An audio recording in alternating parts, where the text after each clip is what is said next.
Welcome this evening. The Madam Voice for Road Illegally College Cabin, Ulster, Montana. And what you want to do, you ever say the call, it's on the it's a fine spring evening. It's more a few days, it's a more done and Veterans Club.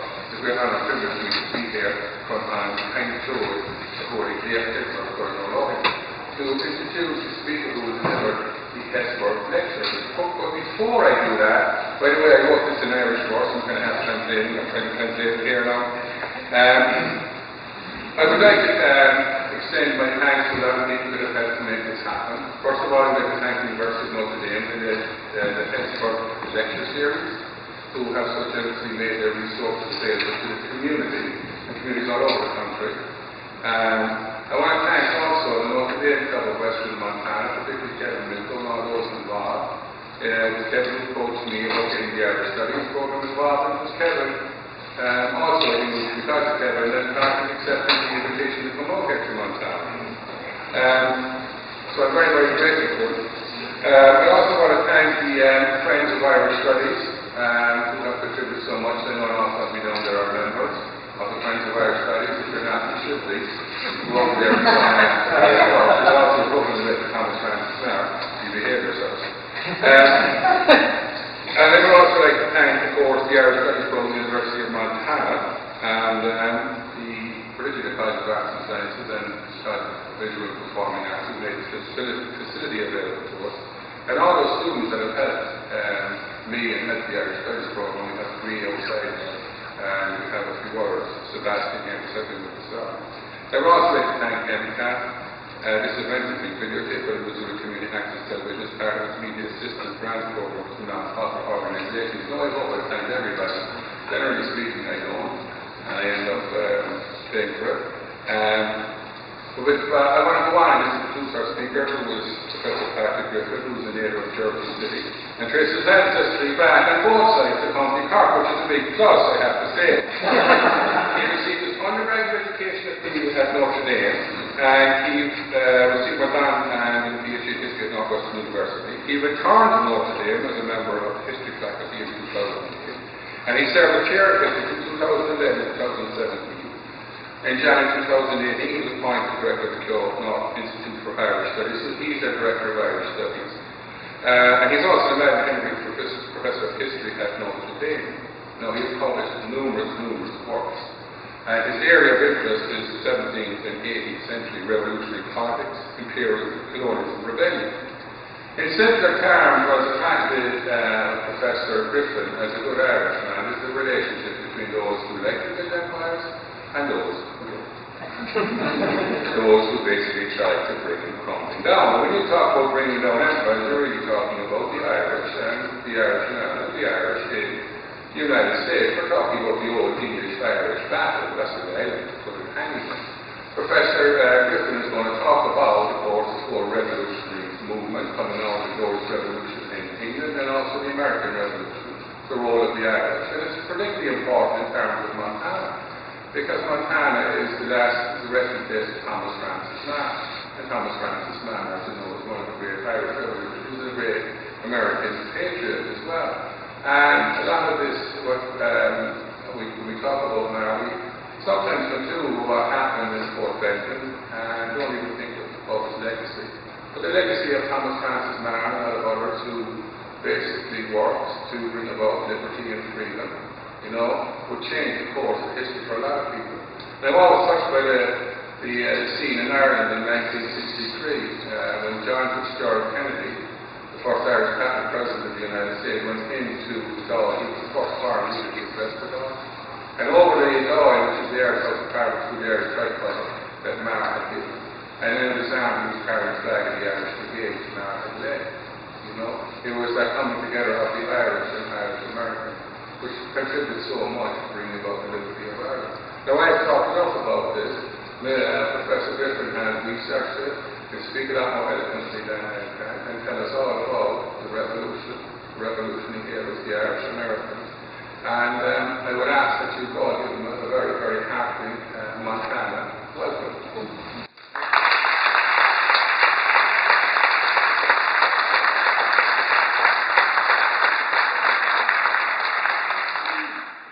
Thank you all. Thank you all so much. I, too, have to say a few words of thanks. First, let me just echo what Treylock said and to thank Kevin Milko for inviting me out. He represents the Notre Dame Club of Western Montana, and like all good things, this started over a drink. And it was some months ago. Both of our daughters are freshmen at Notre Dame. We met at a mixer. We're having a cocktail, and he says, "I'm from Montana." I says, "It's always been my dream to come to Montana." As Treylock was saying, I come from the other end of the country. Montana has always been this sort of place that I always imagined as being idyllic. And so I said, "I'd love to get out there someday." He said, "Well, I can make that happen." You know? And lo and behold, he did. So Kevin, thank you so much. I'd also like to offer a word of thanks to Treylock himself. He has been nothing but extraordinarily hospitable to me and has been so excited about me coming to visit. And I have to say, just talking to him about what's happening and talking last night to John Monahan also, what's happening to Irish studies here is something that's truly exciting. And let me just echo what he said too. Do everything you can, please, to support the great work that is being done, because to its very bones, as I'm learning, Montana is Irish. And we're going to hear something about that deep history a little bit today. Well, I want to talk to you about my subculture, probably the subculture of a lot of people here, and that's Irish America. And I want to talk about Irish America by starting with one artifact, one that we hold dearly at the University of Notre Dame. In this case, literally, because we own it. It is right here. This flag was made in 1862. It is called the Second Tiffany Colors. It was made in New York City by Tiffany & Company. Yes, they make more than jewelry. Yes, they make more than lamps. They also were the finest embroiderers of silk in New York in the 19th century, and this flag was made by them. This, of course, is one of the flags of the Irish Brigade. Notre Dame happens to have this one. This is for the 63rd of New York. There were a few others as well. As you know, of course, lots of Irish fought in the Civil War. We reckon about 150,000 Irishmen fought for the Union. The vast majority of them fought in what we could call integrated units. They didn't fight in all Irish units at all. We also know that 20 to 30,000 men from Ireland fought for the South. That was actually out of proportion to the number of Irish that were there. And 8 of 11 Confederate states had all Irish units, such as the Jasper Greens out of Georgia, other units out of South Carolina, and the famed Louisiana Rifles out of New Orleans. But this is the flag of the Irish Brigade. A small number of the Irish who were going to serve in the Civil War, about 5,000 or so. But this is the flag we remember, and this is the group we remember when it comes to the Irish experience at the time of the Civil War. To us at Notre Dame, this is much, much more than a flag. To Father Corby, this flag meant something vitally important. It was more than a bolt of silk. It was a symbol. It was a symbol for him of the pride of place of all Catholics in the United States, that they had earned a place in this country through their blood sacrifice, that all of the blood that had been spilt had made them the equals of all other Americans. He regarded these as relics, not only of the United States, but more importantly for him, of Catholics in the United States. For Corby, who was there as chaplain of the Irish Brigade, who saw all the carnage of those awful years, this flag earned the Irish and earned all Catholics a place in the United States. But if we listen to this flag, it has a lot more to say to us. You see, the meanings of this flag would change dramatically over the course of the Civil War. And the meanings of this flag, as they would change, tell us a much, much more complicated story about the Irish in America. And that's what I'd like to do today. I'd like to talk about this flag and about some other flags. I would like to discuss what it meant to the men who were fighting between 1861 and 1865. I also want to show how this flag was invoked in the memory of that war. As we're going to see, the meaning of the flag was going to change in subtle but profound ways over the course of the war and just after the war. I think what it allows us to see is this. It allows us to see the distinctiveness of the broader Irish-American experience, but something a little more too.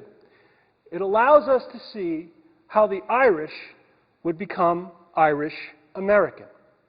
How the Irish would become Irish-American. So let's follow this flag. Let's see what it has to say to us today. As I say, this was the second color. What were the flags that was the first color? Where before there was a first color, there was actually a flag that was there before that one too. It owes a lot to this man, Michael Corcoran. Michael Corcoran, a native of Sligo, was living in New York City.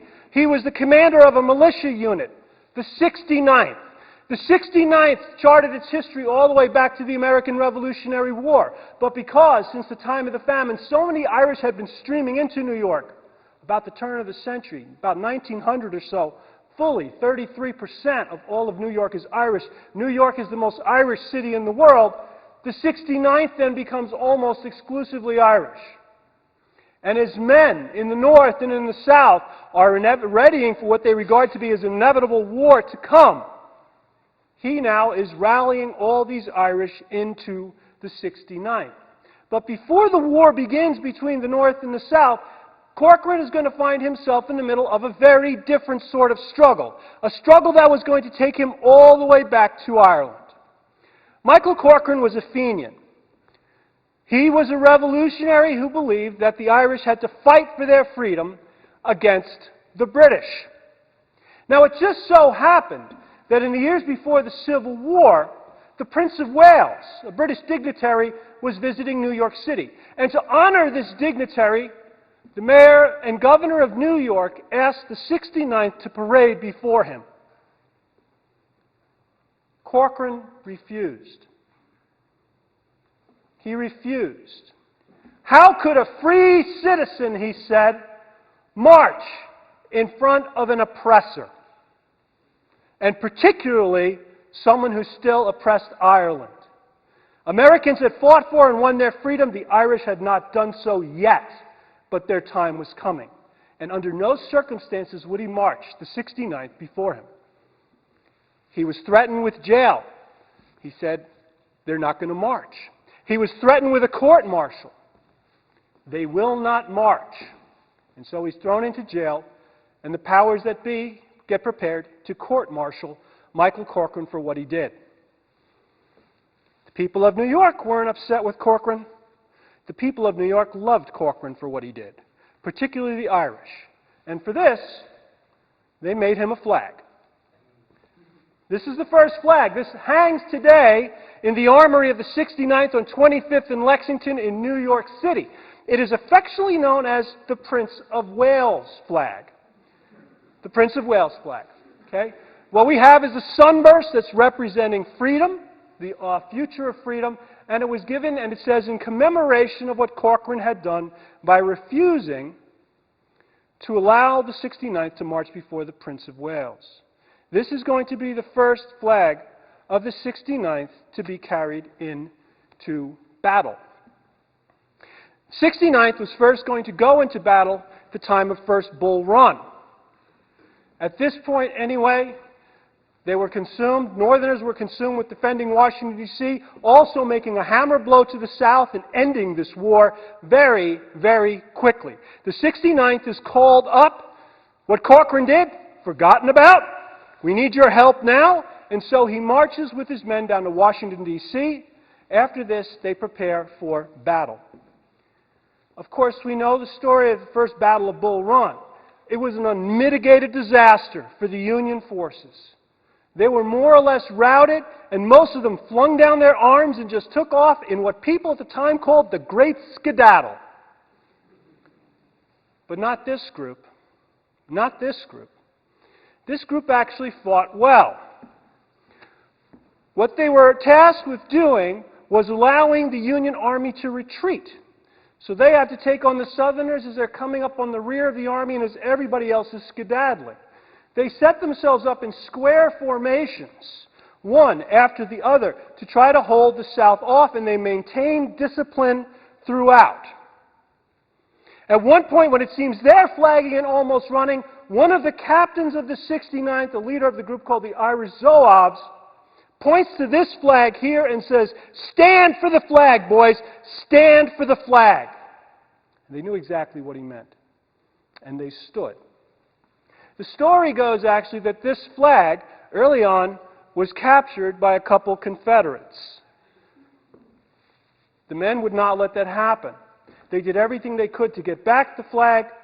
They got the flag back. It's taken back. This man is surrounded. He pulls a revolver out from the back of his belt, shoots two of them, gets the flag, and takes it back. The flag was ultimately still honored. At the time, anyway, William Tecumseh Sherman, who saw and heard what had happened at Bull Run, said, "Oh my God, we are not ready to fight." But even though he didn't like the 69th, he considered them a bunch of city rats. Sherman didn't like people from cities at all. He said, "I know one thing after seeing this, the Irish will fight." And that's probably one of the things that we can bank on, that the Irish can fight. After this battle, a very different Irishman now was going to take command and take over. Cochrane himself was captured in the first Battle of Bull Run. But not this man. This is the guy who led the Irish Zouaves. He was a rock star at the time, an international celebrity, and of course he is the founding father of this great state, Thomas Francis Meagher. Thomas Francis Meagher was a leader of what we call a group called the Young Ireland Movement. He was also known in Ireland as Meagher of the Sword, because he said the time for temporizing and making constitutional change within the Union was going to get Ireland nowhere. That the Irish had a right to arm themselves and to fight for their freedom. And this speech was going to electrify all of Ireland. It was going to lead to an abortive rising in 1848. After this small rising is squashed, Meagher is arrested. He's arrested, he's supposed to be executed. There's a stay of execution right at the end because the English are concerned about the repercussions in Ireland, particularly with the Queen coming over very shortly. And so instead they send him for a lifetime of exile to Van Diemen's Land, modern-day Tasmania, to a penal colony.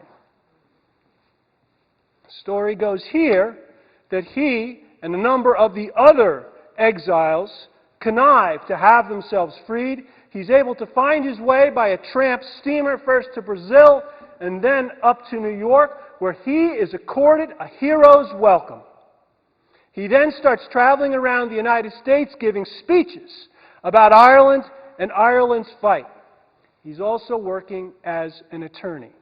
And as soon as the war breaks out, Meagher joins the 69th, and after Bull Run, he has his stroke of brilliance. He has a new reason to find meaning in his life. He wants to form an Irish brigade. To us, when we hear the Irish Brigade, we think of a brigade of soldiers who happen to be Irish. But to Meagher and the other men at the time, this term, the Irish Brigade, was extraordinarily evocative. It tied these men deeply into Ireland's past. It rooted them into that past when they had been exiled from their country and they had to fight for the crowns of Spain and France against Britain. They remembered these long-forgotten battles in which Irishmen in the service of others, as Irish brigades in the French and the Spanish army, had done extraordinary service. And sometimes these old battles, like Fontenoy and the War of Austrian Succession, how many people have even heard of the War of Austrian Succession? Never mind the Battle of Fontenoy. These could trail right off of their lips because they had such great meaning for these men, because it tied them into a mythic past of what the Irish were. He wants to form this brigade of Irishmen in New York, and soon with men from Boston and from Philadelphia.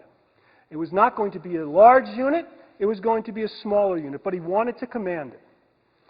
And because he was able to raise the men so effectively, he now is named a brigadier general.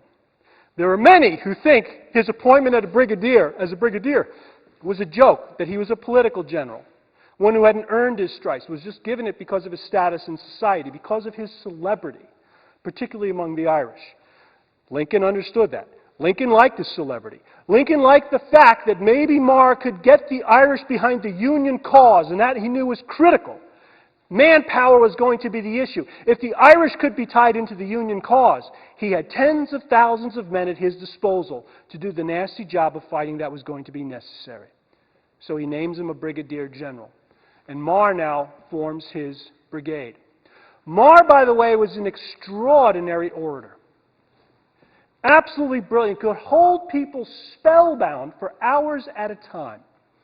And in one speech in New York City, at the Academy of Music on 14th Street, thousands came in to hear him speak. And on the stage, there was the Stars and Stripes, and there was a green flag. And he talked about these flags, about what they meant. And he said, we fight for the Stars and Stripes. We also fight for the green flag of Ireland. For I regard these as one. I regard these as one in the same. He recounted all the glories of the Irish in the past when it came to their military heroics. And he said, this country that has given you so much, this country that has opened its arms to you, you now owe it something as well. And soon enough, the brigade is formed. When the brigade was formed, one of the first things they were going to do was get their colors. And here we have the first colors, the first Tiffany colors of the Irish Brigade. I thought, by the way, that these were lost and destroyed. Again, when I went to New York and I went to the armory there, they had actually reconditioned these first colors. For me, it was an exciting, extraordinary find. But that's them. They were made in 1861 by Tiffany and Company in New York City. And when they were given, it was done with great, great formal ceremony. Meagher and many of the officers came with some of the leading citizens of New York City to the residence of the Archbishop of New York, Dagger John Hughes. Hughes, another legendary figure when it comes to Irish America, happened to be away at the time in Europe. But they still wanted to do it properly because he himself, as much as Lincoln, was behind the idea of an all-Irish brigade fighting in the Civil War. There was speech after speech about what these colors represented. One person said this, said, you know, back in the past, Ireland was a single, unified nation, a great nation, under Brian Boru. And then after Boru went, secessionists stepped in and tried to break up that fine Irish Union, and when they did, the British stepped in at that moment and devoured Ireland. Where should any Irishman stand in this fight? It's clear, against secessionism and everything that it represents. A young woman was chosen to give these colors to Meagher. And she said, don't disgrace them. Don't disgrace them. Never let them go. Don't let them know humiliation or defeat. Bring them back with the smoke. Bring them back stained. Bring them back with blood. And bring them back tattered. But do not disgrace these colors. Meagher gracefully accepts these. One green flag for each of the brigades, one American Stars and Stripes for each of the brigades. And he says, men, remember this day, and remember these flags, and remember what has been said. We shall not disgrace them. We will do right for all that they represent. And then they marched out. This is a lithograph of the marching out at the time. This is down in by the 5 Points neighborhood in what today is Little Italy, all 2 blocks left of it in New York City, really by Chinatown today. We see on the right-hand side is old St. Patrick's Cathedral that still stands on Mott Street. If you have, by the way, parenthetically seen The Godfather, the baptism scene of The Godfather takes place inside that church, which is really cool. That's the church, Old St. Pat's. You can still see that church. But they paraded past this church as they walked down to the Battery, and they got on ships, and they left from Castle Garden, the very spot that they had all come into, the new migration depot that more Irish than any other group would come in through before there was in Ellis Island.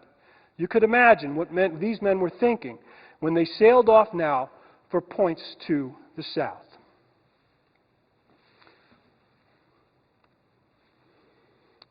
From here, they would earn their stripes. The first campaign the Irish are going to be involved in is what is called the Peninsula Campaign. The Peninsula Campaign. This was an attempt to take Richmond, but it was bungled from start to finish by commanders that were too fickle, by commanders that picked the wrong time to attack, by commanders that were too timid. And because of that, the Union Army languished, unable, even though it was just a few miles outside of Richmond, actually to strike a blow, and there were many, many opportunities when they could have. The Irish are going to see a lot of action at all of these encounters on the peninsula, and here they will distinguish themselves. How so? The first couple battles they do extraordinarily well when it seems so many more people in the Union Army are unable to do anything. And soon enough, when there is a hole to be plugged, when there's a position to be taken, commanders start looking to the Irish Brigade to do it. They quickly become the shock troops of the Union Army. Very, very quickly. And people quickly respect their fighting prowess. Now they had a few advantages. Many of their officers, as Fenians, also had military experience. Some had fought for the Pope in Rome. Some had fought in Latin American wars of independence. Some had even fought for the British Army. But they knew soldiering, and they knew how to train their men, and they knew how to keep their men disciplined. These men also were fighting for something they believed much larger than themselves and even much larger than the Union. And because of that, they could fight with great tenacity. When you read the ways that they had to fight during the Peninsula Campaign, you can see how dedicated, how devoted, and how skilled they really were. So much so that after one of these battles, Lincoln is visiting some of the camps. He comes in to the camp of the Irish Brigade, and he says, "God bless this flag," the green flag. "God bless this flag." And he kisses it. He kisses the flag for everything they had done.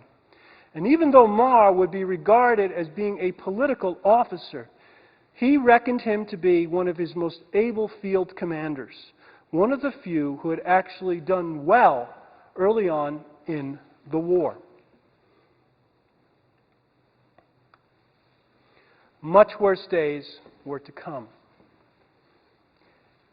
After the early stalemates, after the early dithering, Lee, who knows that he only has so much time to keep an army in the field, realizes that he has to take the war to the north.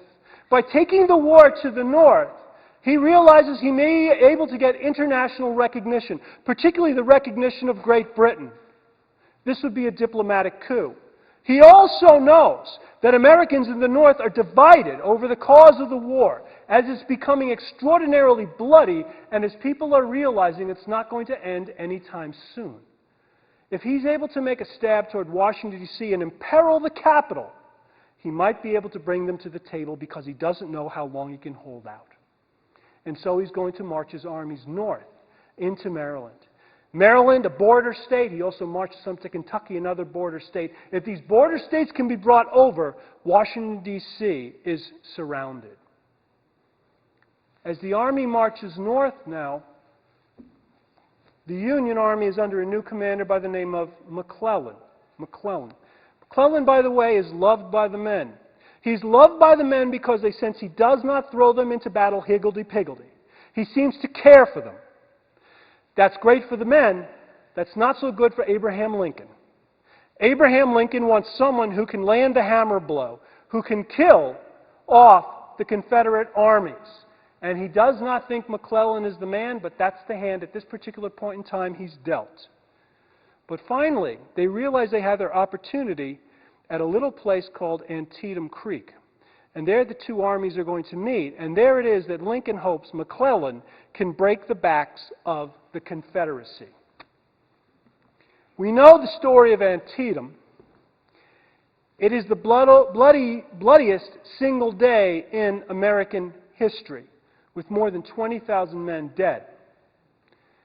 The number of men killed were going to equal the number of Americans killed in the War of 1812, the Mexican-American War, and the Spanish-American War combined, all in one day. And the Irish Brigade were going to be right in the middle of it. They were going to be in the middle of it for a very good reason. By this point anyway, the South is not too keen to see the green flag. They realize what they're going to be receiving. The green flag fights with extraordinary ferocity. The green flag seems to fight with great pride. As a matter of fact, one of the key positions to have is to be the standard bearer of the green flag, to be the one who's chosen to hold that flag. That is the place of honor. It's a story of one man who was chosen to do so. His name is Peter Welsh. He came from the 28th Massachusetts. That's the Massachusetts or the Boston unit that's part of the Irish Brigade. On St. Patrick's Day one year, anyway, the men are going to have a parade. St. Patrick's Day for the Irish Brigade was a good day. That was one of the better days. You get up early in the morning in Mass, and it's horse racing, it's wrestling, it's boxing, it's running, and lots of drinking, and everybody has a wonderful day. But before then, they're going to parade out in their finest dress uniforms. They'll come out with their flags, and these guys from Massachusetts come out, and nobody has the green flag. Where the hell's the flag? I don't know. Peter Welsh runs off and grabs the flag. His commander says, "You are now going to bear the flag for us." Can you imagine that? To bear the green flag on St. Patrick's Day. He dashes off the letter to his father. He said, "My father, this is the proudest moment of my life." He writes to him back in Ireland. "I've been given the honor of carrying the green flag." He writes off the letter to his wife. He said, "You won't believe it. I'm carrying the green flag." She was not too pleased. She writes him a letter back saying, "What are you talking about? That's a death sentence. You don't want to carry the green flag." He writes her a letter back saying, No, you got it all wrong. The guys in the green flag never get hit. They never do. The guys in the Stars and Stripes, that's not the job you want. The green flag, you're completely fine. One guy, yeah, he got hit in the arm once, but now he's a civilian. He's back in civilian life. He's doing well. But that's the lucky flag to have. You know, the thing about it is even if they're aiming at us, it's even better. There are these smoothbore rifles. You don't know where the bullets are going. They aim at you, it's going to hit somebody next to you. So that's even better too. He tries to convince her. Eventually he'll be killed carrying the flag. At Antietam, 8 men were killed carrying the flag. 8. The Irish Brigade will do more than distinguish themselves this day. Arguably, they were the reason why the North won at Antietam. Because they're going to take this sunken road that from that day forward will be known as Bloody Lane. In one assault after the other, one after another, they came and they came and they came and they came, losing nearly half of their men trying to do so. But they took the position against the men from Alabama. The last flag bearer was shot down, and then at that point, at a key moment, Captain James Meagher throws down his arms and picks up the flag and says, "Rally to me, boys, rally to the flag." And he led them down. And as he did so, in turning, bullet goes through his hat, another one goes through his shirt sleeve, but he lives to tell the tale. And even one went right through the standard and cracked it in half. At that point, McClellan is looking through binoculars at what's happening, and he sees the flag go down. He says, "Oh my God, we're lost. The Irish are down. The Irish are down." Meagher then picks up the flag again. He says, No. The Irish are still there. I see the flag. I see the flag." And they take the position. This is what the flag looked like after that. This is before it was actually redone. This is the first colors as it was handled by Captain Meagher on that day at Antietam. For what he had done, Mars says, "I need you to go back to New York. We need new flags. We need new flags. We have dealt with these as honorably as a unit can deal with them, but we can't carry these tatters into battle anymore." So Meagher then is given a furlough off to New York City to bring these flags back and to collect the new flags. While he's gone, the Irish Brigade would see its greatest day of slaughter. Its greatest day of slaughter. Here's a little statistic for you. For every 2 men, or every 1 man that was killed in battle in the Civil War, 2 would die by disease. For the Irish Brigade, it was just the opposite.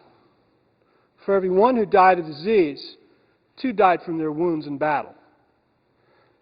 There was one other unit, the so-called Iron Brigade, made up of men from Indiana and Wisconsin, that had higher mortality rates.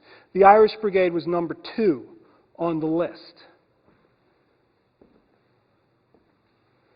A lot of that is going to have to do with the battle at Fredericksburg. McClellan, after Antietam, is gone. By the way, this is an interesting story about him. I said the Irish Brigade, Meagher, loved McClellan, regarded him as a fellow Celt, and also knew that he cared about men's lives, even if he wasn't the best commander. When McClellan is leaving, he's going by to review the troops, to tell them that they have to pay attention to their new commander, Burnside. Treat him well. Treat him well. And when he goes by the Irish Brigade, Meagher asks the flags to be put down on the path before him. McClellan refuses, says, "Do not lower those flags for me. Those flags have done so much glorious service for this cause. They bow to no man." After he was gone and Burnside is put in place, the pressure is on because of what's happening in the North, because of so many people now who are turning against the war, particularly after the slaughter of Antietam. And Lincoln now knows he needs a commander who can attack, attack, attack. And Burnside promises he will do so, even if this attacking is absolutely insane. And that's what happened at Fredericksburg. Across the Rappahannock River, or on the Rappahannock River, lay this sleepy little village that had now been evacuated of all its civilians, because perched on one side, up in the hills, was Lee's Confederate Army. And they dug themselves in. And they dug themselves here on this side, this is the Confederate side, behind a stone wall, this place called Mary's Heights. The task of the Irish Brigade is to take that wall and take that position. Burnside figures that Southerners think that the North will try to outflank them one way or the other. He tries to outthink it, says, "Let's go straight at them." And he sends his men straight into the gates of hell. There was so much fire coming down that people reckon today it was almost like machine gun fire. Machine gun fire. There were rebels 3 and 4 deep here continuously firing as fast as they could at the rebel troops. So much so that men talked about the air being turned red, of atomized blood everywhere and a pink mist all over people. And they said, "Good God, man, a chicken couldn't survive that. We're walking into certain death." The Irish Brigade that day had no flags. There was only one flag that day. The 28th Massachusetts had a new flag, and because they did, they were given the central position, the spearhead position. Unlucky men. Meagher wanted to make sure the men realized who and what they were, because he realized the symbolic value of that flag. So what he did, he gave them all a sprig of boxwood. This is a picture here of my wife, who happens to be in the audience, and my sister, and in the center is one of these men from the Fighting 69th today, an Irish speaker by the name of Seamus Hennessy, okay? And he has there, as you'll see above his battle ribbons anyway, a little sprig of boxwood. That's in memory of the Irish Brigade wearing boxwood on that most awful day.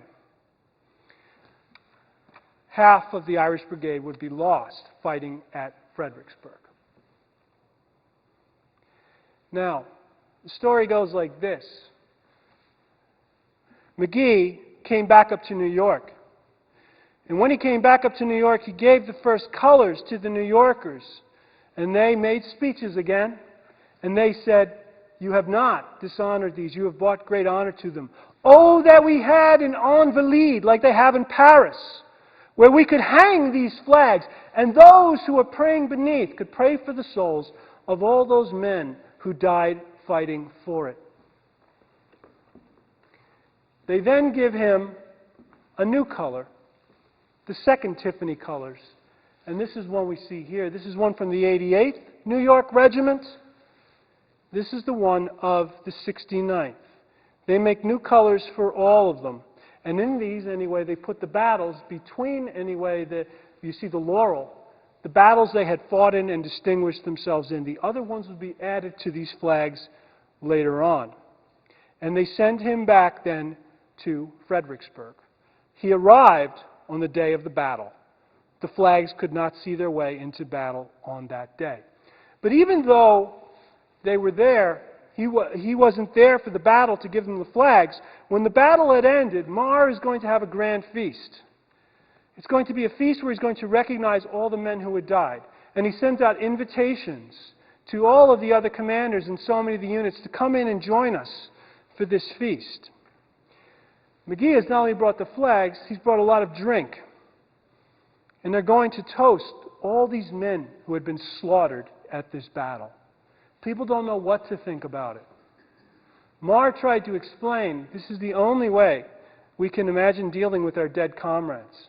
It's the only way.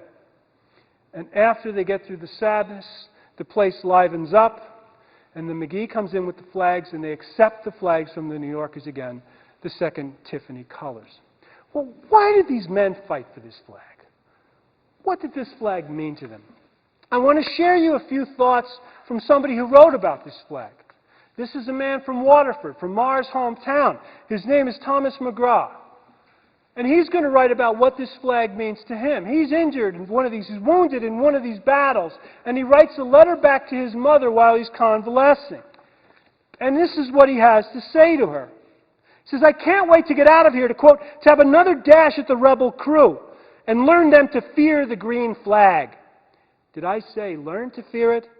They have feared it long before now. He wanted to be, once again, with, quote, those brave defenders of that green flag and its companion, the Stars and Stripes.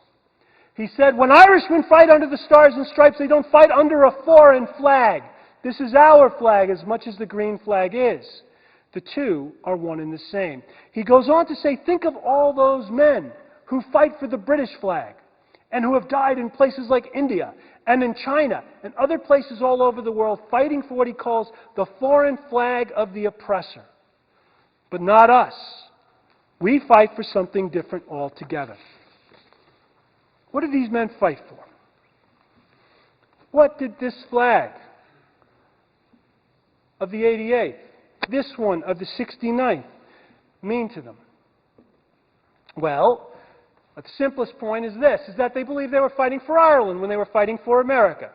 Some people, some Fenians, believed that if they trained well enough in the Civil War, they could go back and they could actually be stormtroopers against British tyranny in Ireland. And that's fair enough. Michael Corcoran really believed that.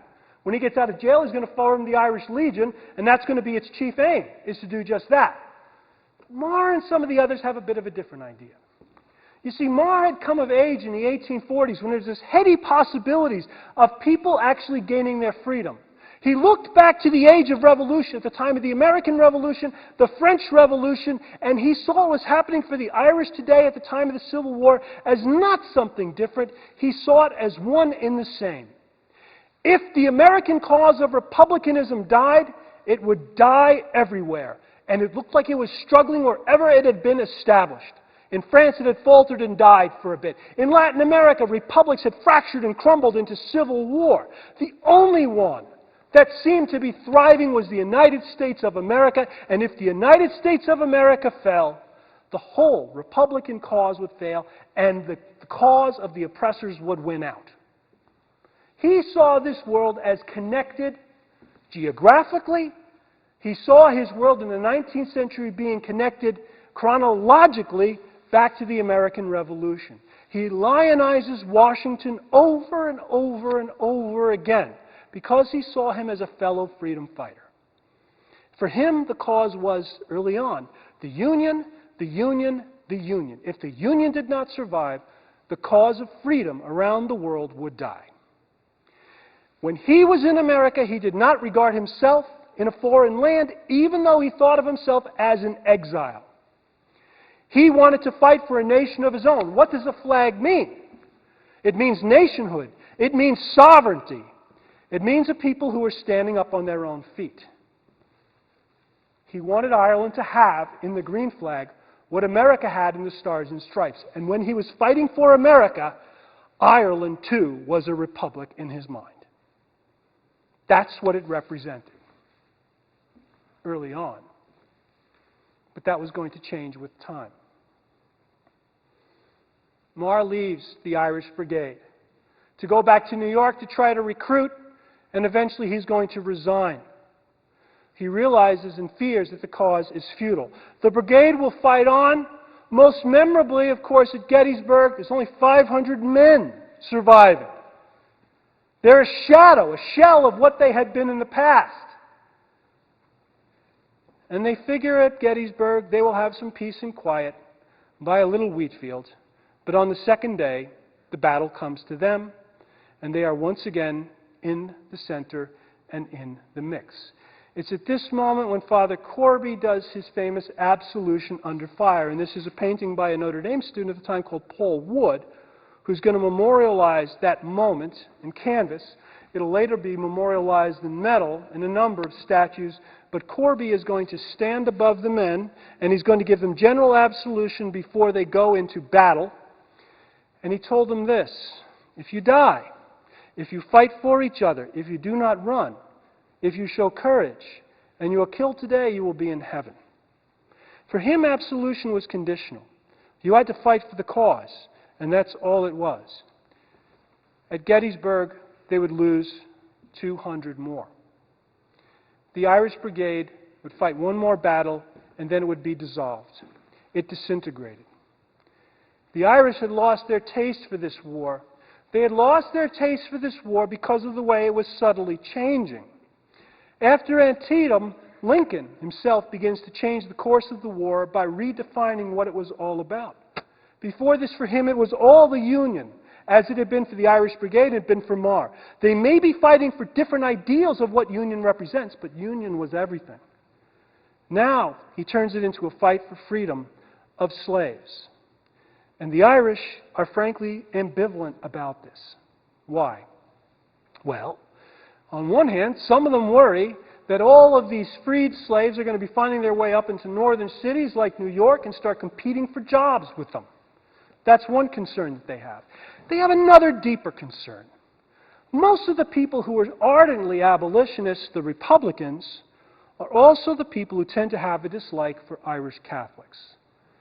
Lincoln would be different. I don't think there was a bigoted bone in Abraham Lincoln's body at all. But many Republicans did not like the idea of Catholics one bit at all. All of these Irish in the northern cities were Democrat to a man and to a woman. And they couldn't stand the idea that they were fighting for something other than union. Of course, New York City is also going to be the center in 1863, just a few days after the Battle of Gettysburg, of the infamous draft riots. Now, when a draft is put in place because the North can't get enough men, and most of the men who are going to be drafted in New York City are going to happen to be Irish. But the Irish have lost a taste for it, and they're going to ransack the city, and they're going to kill African Americans in New York as they vent their spleen.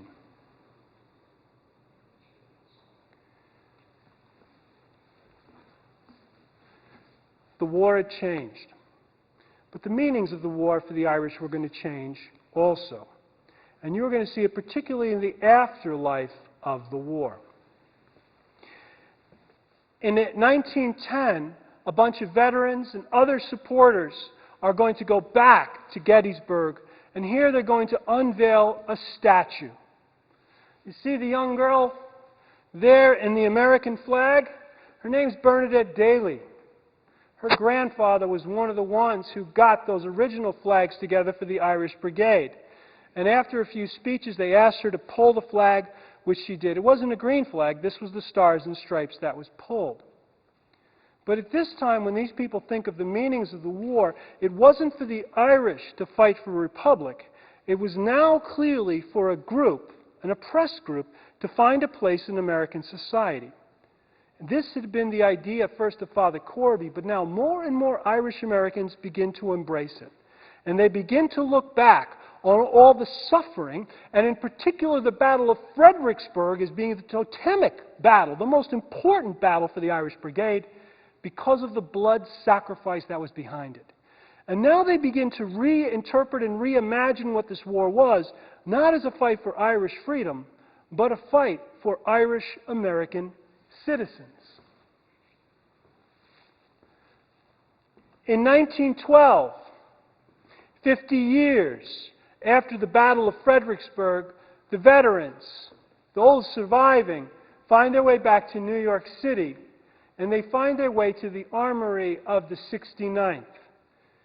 These old men now parade in under the old flags, and they sit down and they listen to music and they listen to a lot of speeches. They even hear this one really interesting speech. It goes something like this. It said, 50 years ago at the Battle of Fredericksburg anyway, it was discovered the day after the battle that we had lost our green flag. And the next morning, some of us went out scouring for this flag, and we find the man who was supposed to be bearing the flag. We find next to him the staff, but not the flag. And we turn him over, and tucked into his tunic was the green flag. We had never lost the green flag, even on our worst day at Fredericksburg.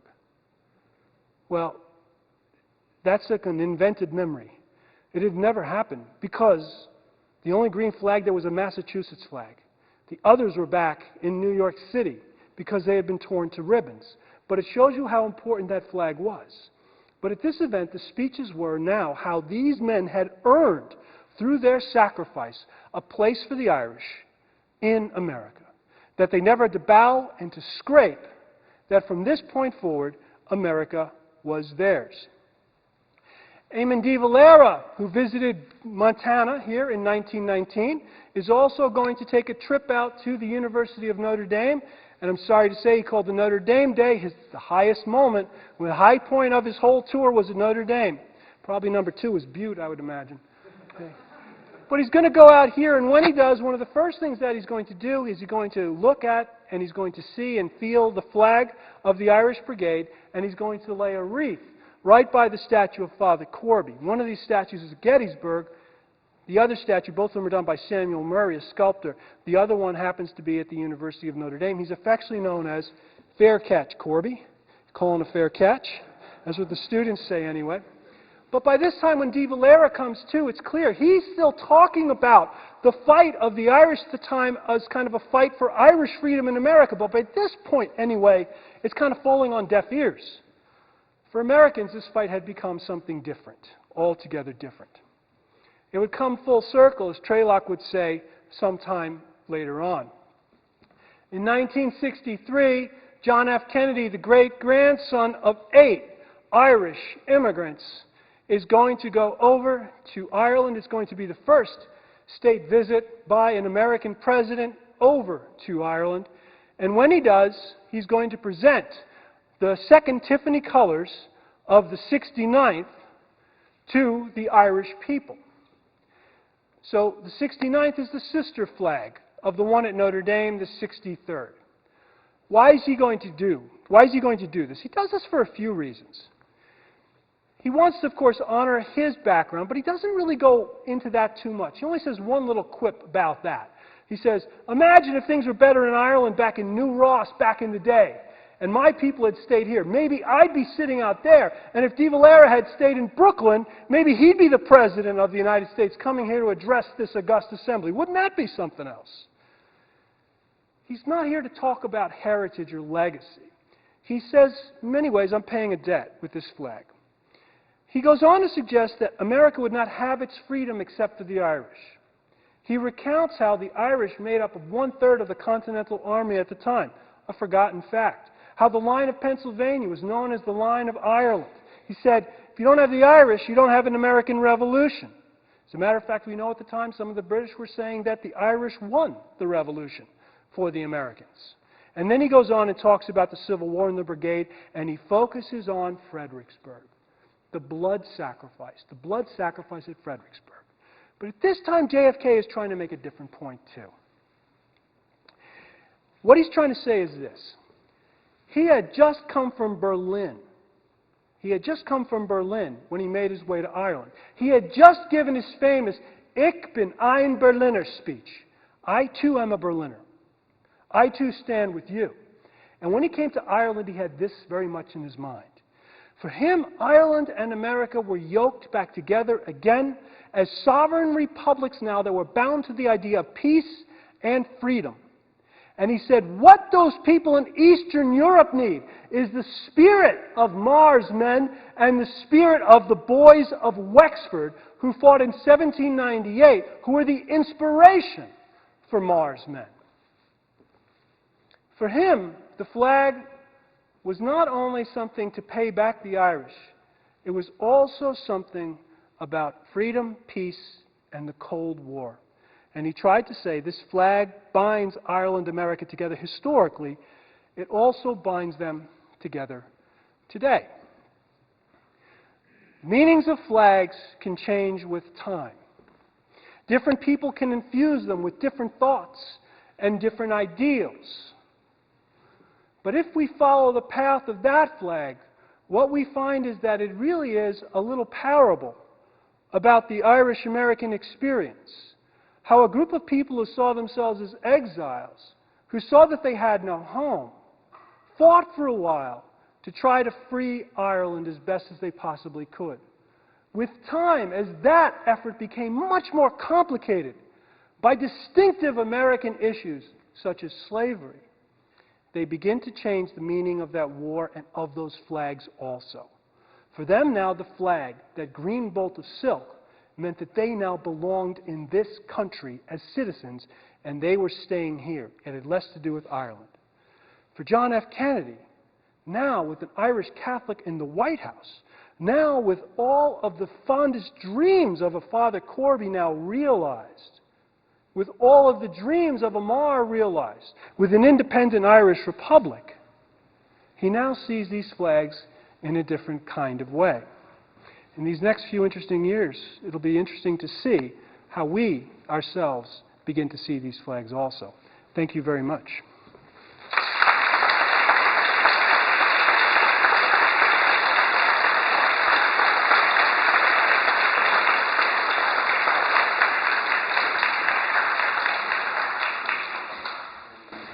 Anybody have any questions for Professor Griffin? Anybody have any questions?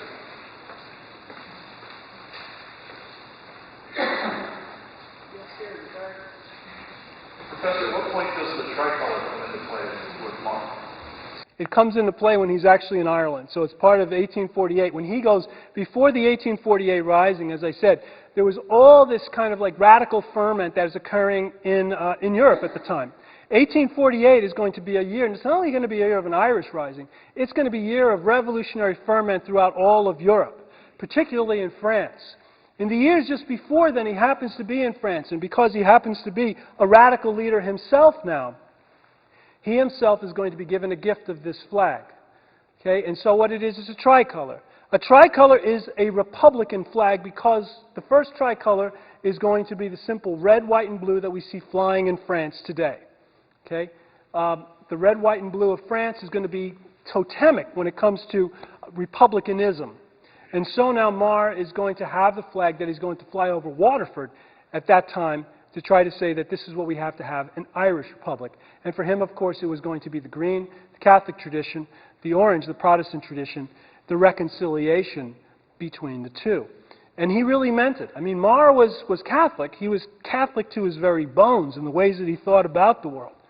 But he also was friends, had some extraordinary friends who happened to be Protestant. And so many of the leaders of the Young Irelanders he was part of were Protestants as well. And what his hopes were for was going to be for an Ireland that was going to be free of any religious bigotry and any religious oppression.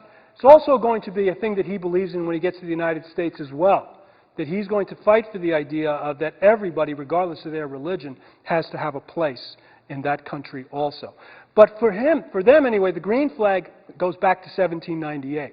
He roots the green flag that we see here right back into that particular moment, to that age of revolution, to the last great Irish Rising, when Ireland almost became a nation among nations. And that's what he wants to get. We will be a nation among nations.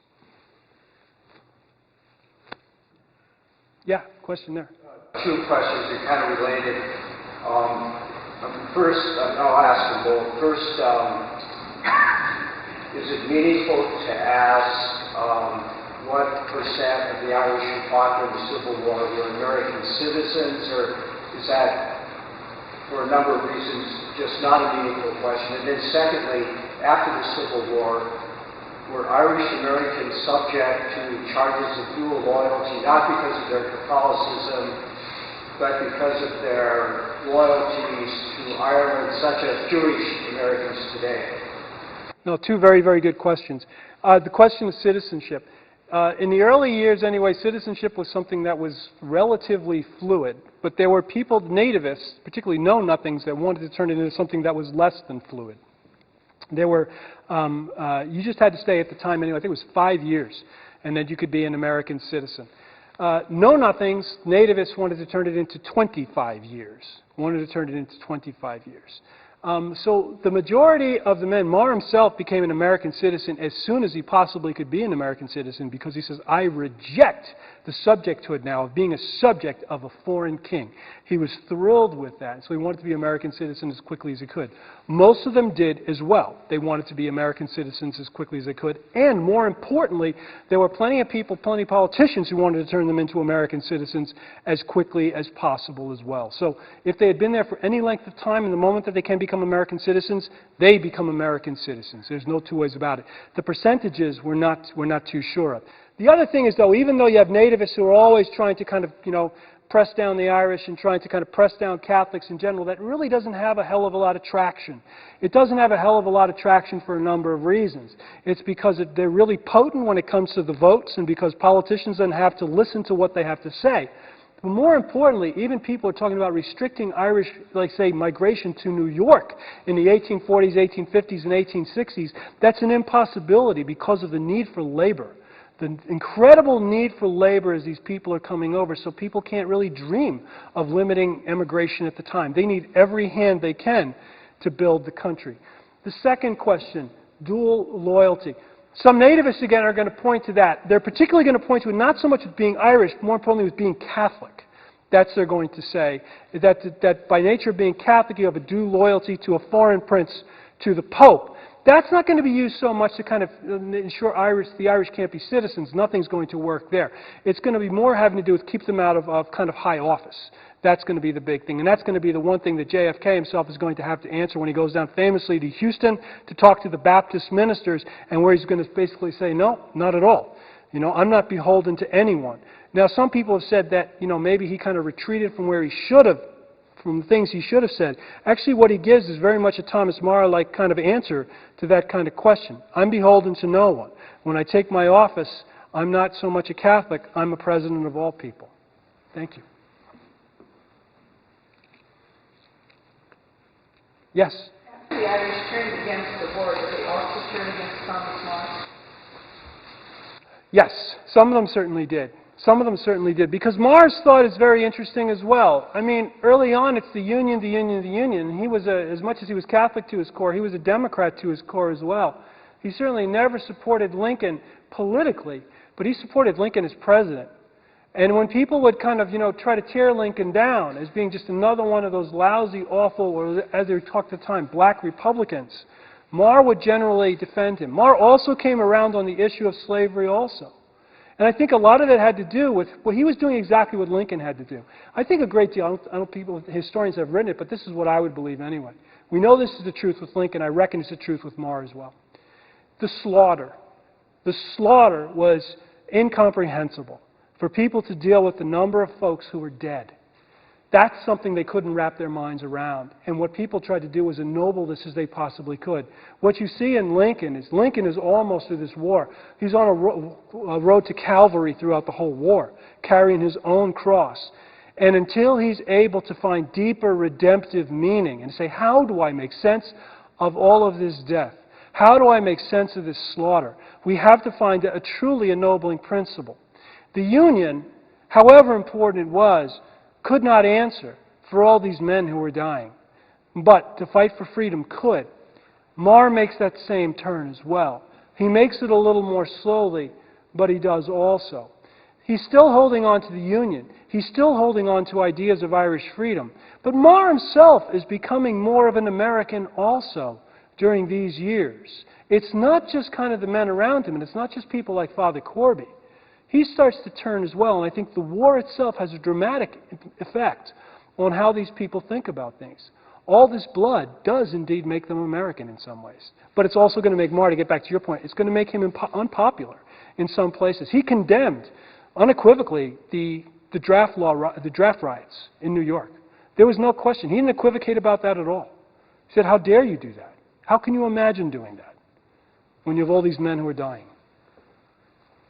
Yeah, Trevor. When they said regarding the marriage, they always considered slavery to be abhorrent. It was always anti-slavery because he saw abolition as a ruse and means to oppose a system of exploitation, where he says at one point that to extract labor out of war is the essence of slavery, and that the abolitionists were basically an American manifestation of the new liberals that exploited Ireland. Absolutely. No, Meagher is, from his very earliest days when he was a schoolboy, he's writing pieces against slavery. And he's very much at that point, even though he's going to break with Daniel O'Connell when he becomes an adult, and he's going to break with O'Connell when it comes to his prescription for Irish independence or kind of Irish autonomy within the British state. Meagher's not going to fight for autonomy. He says we have to fight for Ireland, period. And we have to use violence in order to do so, and that'll be a break from O'Connell. He agrees with O'Connell fundamentally about slavery, and that slavery is the fundamental form of oppression, but there are plenty of other forms of oppression as well. And I do think I would agree with you there. Abolitionists, you know, the Irish had, to say they had no great love for abolitionists, that's not strong enough. They couldn't stand abolitionists because they thought abolitionists were the greatest hypocrites. Abolitionists, they thought, were those wealthy around them who would put their heels on the throat of the Irish to extract as much as they could from them, but at the same time talked about the freedom of a whole other group of people. So Meagher is trying to connect these things and try to see, if you will, a seamless whole, while many of the people around him can't see that seamless whole. For many of the people around him who happen to be Irish, they can't see the plight of African Americans in that same light as they see their own plight. But at the same time, it's abolitionists he regards as being hypocrites in the other sort of way as well. No, Meagher is one of these really fascinating figures in history, you know, who is able to, he's one of the few people I think who's able to seamlessly draw upon experience from so many different places and kind of create a sense of self that has real integrity. You know, he's really one of these extraordinary, extraordinary figures in history, and that's why, you know, being in Montana, you're very lucky, as I say, to have him as a founding father. He's one of the most extraordinary human beings I've ever run across.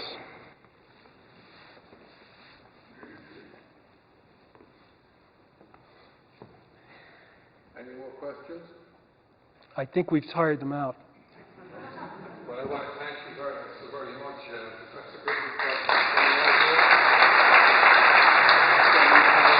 That was awesome. You like it? I loved it. It was Good. excellent. Excellent. Excellent. Thank you all so very much for coming down here tonight and being with us. And again, thanks to Professor Griffin for the Hesburgh lectures in Notre Dame, or Notre Dame for Western Montana, everybody else who made it possible, and of course the Friends of Irish Studies who have contributed so much to the Irish Studies program here. Next week we have other people coming in to talk about Brexit. So if you're not doing any Civil War is a lot simpler than that. I just want to say to you, when people think this is the easy, we spend 800 years. So there you go, just coming on. The person who was coming out to speak, Kathleen Leisha, actually served in Turkey with Judge Malloy, was here at the University of Montana for a semester, so she has a legal background and a background in the Irish language. So she's drawing on a whole history of language related to the relationship between Ireland and England and the basic sort of technical term in the Irish language that caught what was going on, or best expressed what was going on between Britain and Europe. I don't know how successful they are, but it's really people in the world. So thank you all so very, very much for coming on tonight. Thank you, Professor Griffin, to everybody. Once again, a delicious, long, bright, and safe home. Really, really much. Thank you. Thank you so much. It's my pleasure. I love you.